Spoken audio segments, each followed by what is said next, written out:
Hey guys, what is up? Welcome back to the channel. Welcome back to a new video.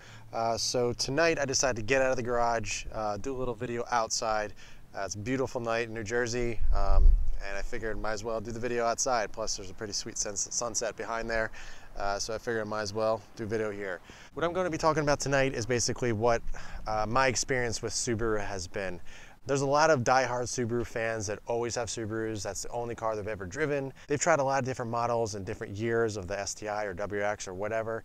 And you know, they're die-hard Subaru people, so they really don't have an outside aspect or outside viewpoint of what other brands can do for your mind or you know, experience and what you think overall of this car. So to me, this is my third Subaru. I had a 2013 WRX hatchback. I was in white, and that was my first Subaru. And the reason I went from a BMW E46 M3 to that, and the reason I went to a Subaru was simply because I liked them. They always caught my eye. They were a good-looking car. It was fun. And you know, I did a whole video as to why I changed, but that was, you know, the initial introduction to Subaru, and I just loved it so much. It was such a good brand to me. I didn't have any issues. It was fun modding it. Then it came around to, you know, getting my second Subaru, which was this car, the Subaru Sti. I've always wanted an STI. After my Jeep and everything, you know, I knew it was a car that I wanted to own, and just for some reason, this model this year, this just really did it for me, and it put me over the edge, and I really wanted it. So I ended up getting this one, and I liked it so much. And my wife, you know, we were looking for a new car, and the Outback was, a perfect family car that wasn't, you know, too big, wasn't crazy expensive, and we could lease it and do really well with it. So we ended up getting the Outback, and absolutely love it. In fact, we're probably going to be getting the Ascent for a bigger family car, for more room and everything. So, you know, that would be our fourth Subaru. But coming from the outside world, I wanted to just kind of go over things that I've learned being a Subaru owner, you know, that has experienced other brands. First thing I want to kind of start off with is, have Subarus been good to me? Have I had any issues? Have they, you know, flat out left me stranded, or it was an unreliable? But to be completely honest, again, this is my third Subaru. I have never ever had an issue with any three of my Subarus. Never left me stranded. I never had an issue. I never even had a warranty issue or problem come up on any one of my three Subarus. And that says a lot. You know, I owned my Jeep for 2 years, and that thing was in and out of the dealership probably 3 or 4 times with random you know, electrical issues or just random stuff that would go wrong. You know, granted, it was under warranty. It didn't cost me a dime, but it was still just, you know, it took time, and it bothered me because I just wanted to be able to get in the car and drive. You know, I understand some things may come up and it happens, but again, that was 2 years of ownership, and it was in the dealership quite a few times. Previous cars, you know, they've treated me pretty well, but I've had some issues and everything. But I can honestly say, all three of my Subarus, I've never had one single major, you know, or even a warranty issue come up. I think the only thing that one of my Subarus went in for warranty for, which was my 2013 WX, was for the brake lines. It was a recall actually, because they had something about they could break, or I forget what it was. The lines can split. All they did was bring it in, they coated it with something, and that was it. So it wasn't even an issue with my specific car. It was a recall on all model year or models of that specific car that year, that generation, I should say. And that was it. I never had to do anything. And to me, that is major. So major that it's brought me to the point where I'm absolutely almost in love with Subaru just because of that. You know, it's a car that I can clearly mod, I can clearly have fun with, enjoy, and pretty much do whatever I want with, and still have fun. I don't have to sit there, and it doesn't have to be in the dealership a million times, because I know Subarus get a really bad rep for being unreliable. Of course, they can be unreliable if you put, you know, 400 horsepower to a stock motor and do things that you're not supposed to be doing with a terrible tune and throwing an intake on without a proper map and tune. Yes, that stuff can happen. People need to realize that that's going to happen, you know, and it's not because the Subaru is unreliable. It's because of how you're actually treating it, how you actually modified it, and that's really big. That's the reason why a lot of people have issues with these cars. It's because they don't modify them right. So if you take your time and you put the right mods on, yes, it's going to be more expensive, but you're going to have a much better time, a much better ownership. So I highly suggest, if you're going to modify your car, or Subaru I should say, WRX or STI, is to do it right. Don't go overboard. Don't start throwing a million mods at it and try to make crazy horsepower numbers, unless that's something that's your main goal. But educate yourself. I promise you, if you do that, it'll turn out way better and you'll love the car even more. Now let's talk about maintenance. Maintenance for a lot of cars, it can get expensive. People really don't think about that stuff. They think about just buying the car because they want it so bad. They don't really think about what it costs to actually afford these cars. Not just these cars in general, just any type of performance-oriented car. If you really take the time and you dwindle it down, people, they can't afford it. Buying a car and affording a car are two very different things. So if you can buy it, and you know what you're getting yourself into, and you're able to afford it if something does go wrong, then by all means, go have fun, do what you want. But make sure you know that going into it. You don't want to be able to buy a car and be car poor, as I call it. You don't want to be able to not afford oil changes. You don't want to be able to not afford, if something does go wrong, tires, brakes, and everything that goes with owning a car. It's very different to be able to afford, and you need to make sure that you know what you're getting yourself into. With previous cars, I've done the same. I made sure I knew what I was getting into. I had a great ownership. But the one thing about Subaru is, as I said, it's been so reliable for me for everything that it's been easily the cheapest cars I've ever owned in terms of maintenance. Basic maintenance, oil changes, spark plug changes, filter changes, whatever. The basic stuff. No over the top, out of the ordinary stuff, and it's cheap to maintain. I don't care what car you're coming from. It's a relatively simple, easy car to maintain. Like once you start getting into Germans, Audi, BMW, Porsche, even obviously. That stuff gets so expensive. I came from the BMW M world. Everything had an M tax on it. Every single service that your car went in to the dealership was $1,000 easily, and that that was just basic stuff. Oil changes, you're looking at like $200. I get it. I understand. There's a lifestyle and an enjoyment out of that, and by if you're able to afford that, great. I understand that. For Subarus in general, they're just so. I don't want to say cheap, because I know some people can afford these, but it's just really reasonable. They're really understanding. It's very simple to maintain. There's no crazy, with BMWs, with M cars, they were called inspections. So inspection 1 or inspection 2. They went back and forth. You did the first one, and then every 30,000 miles or so, depending on how you drove, it would be inspection 2, and then it'll go back to 1, 2, so it would alternate. But they were so expensive. With my car, the E46 M3, it was just crazy, and it took away the ownership experience for me. I understood what I was getting into, but it was such a bummer. I wanted to be able just to drive the car. I didn't have any issues with that car during my ownership, and unfortunately, I believe, and whoever bought it for me, who they sold it to, actually did have a pretty big issue with my M3.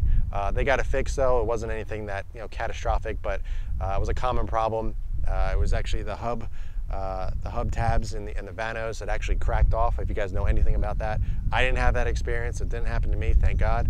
But simply put, something like that, a little tab off the hub in there cracks off and can basically deaded the engine. It throws it into the rods, and you can bend rods, and it's a bad time. So it's something so simple, but it can be catastrophic. And to replace a S54 motor in E46 M3 is not fun. So let's get back to Subaru, but I kind of wanted to show you my comparison. They've been so good to me. I've just had such a good time with these things, and I honestly have a hard time not seeing a Subaru in my life, whether it's the fun car for me or owning one as a family car. I have a hard time envisioning Subaru is not going to be in our garage at some point, over the next couple of years, until we move up or are able to move up into something, a little bit higher end. I still don't even know. I think the family car as a Subaru, an Ascent or something like that, is so perfect. It meets all the needs.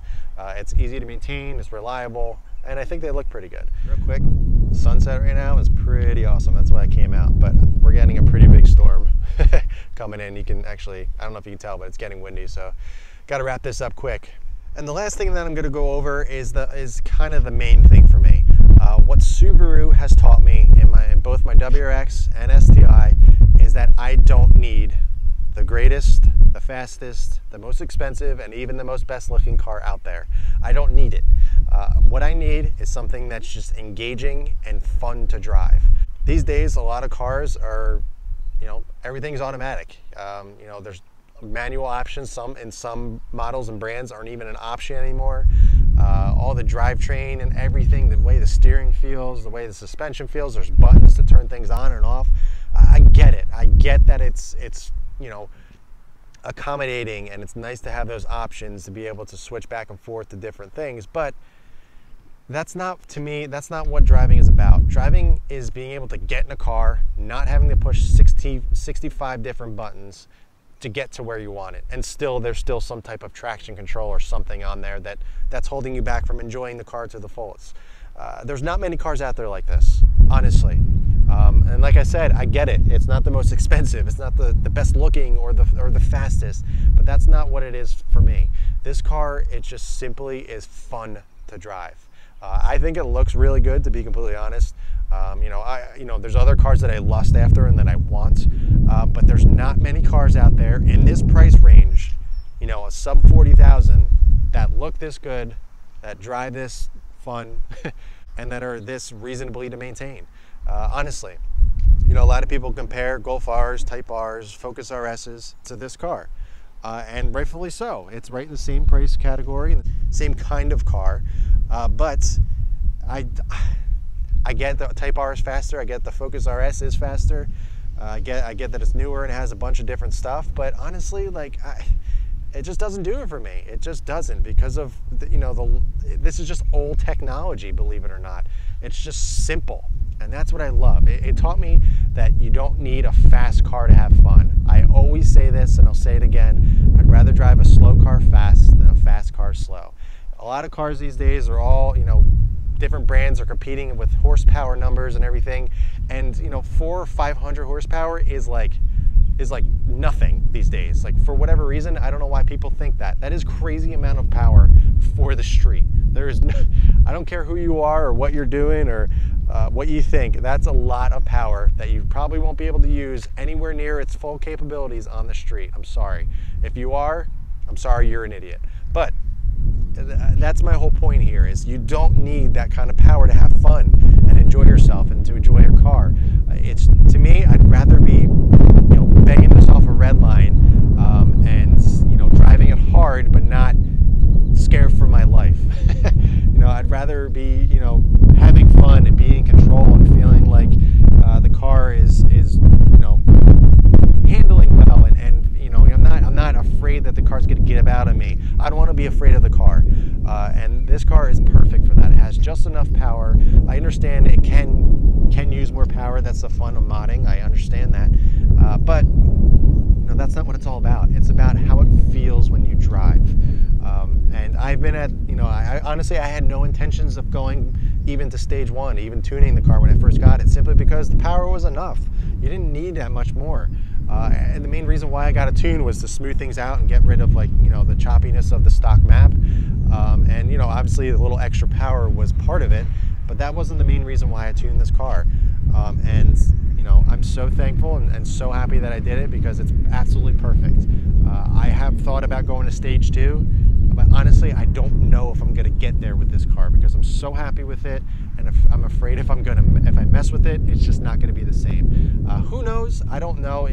Who knows if that's going to change down the road? But right now, I really don't have a big need to do that. Yeah, guys, that's the video for today. I understand, it's not everybody's cup of tea, and I guess it's kind of controversial in talking about Subaru Sti being reliable. I get it. The EJ motor is, not the most reliable when you put a bunch of things on it and you tune it like crazy and try to throw huge numbers at it. I get it. And I know stock motors have issues as well. I understand. I've been in the game for a while. But if you treat it well, if you maintain it right, if you put the right mods on it, I promise you'll have a good time with this car. Don't let it put you back. 3 years, 3 different cars, multiple years of ownerships with Subarus, and I have never had a bad issue. And like I said, I'll probably always have a Subaru in my garage, whether it's my car or the family car, it'll probably always stay. That's it for this one, guys. Thanks for tuning in. Thanks for checking out the video. Guys, keep in mind, real quick, the diffuser. I have another one of these that I'm giving away. There's only a few more likes to actually win it, so make sure you go and check out that video. It's a couple videos ago, about 2 videos ago. The thumbnail says giveaway. I'm giving away this diffuser, so if you want it, go watch that video and see how you enter. There's only a couple more likes to get to pick a winner, so be sure to do that so I can give this away, because it's just sitting in my garage, the second one. I want to make somebody happy and be able to put it on their car, so go check out that video. If you guys haven't, be sure to like this video and subscribe, and I'll catch you guys in the next video. Oh, I gotta get the car home. It's about to rain. Definitely rolling in. It's beautiful over here, and the storm's coming in over here. It's getting windy. I can start feeling rain. Gotta get this inside.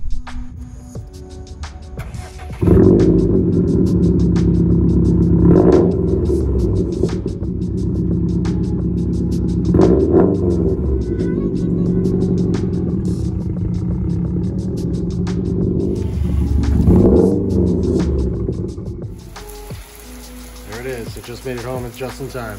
Absolutely pouring. Crazy. Got a few sprinkles on the car, but made it home. Oh man.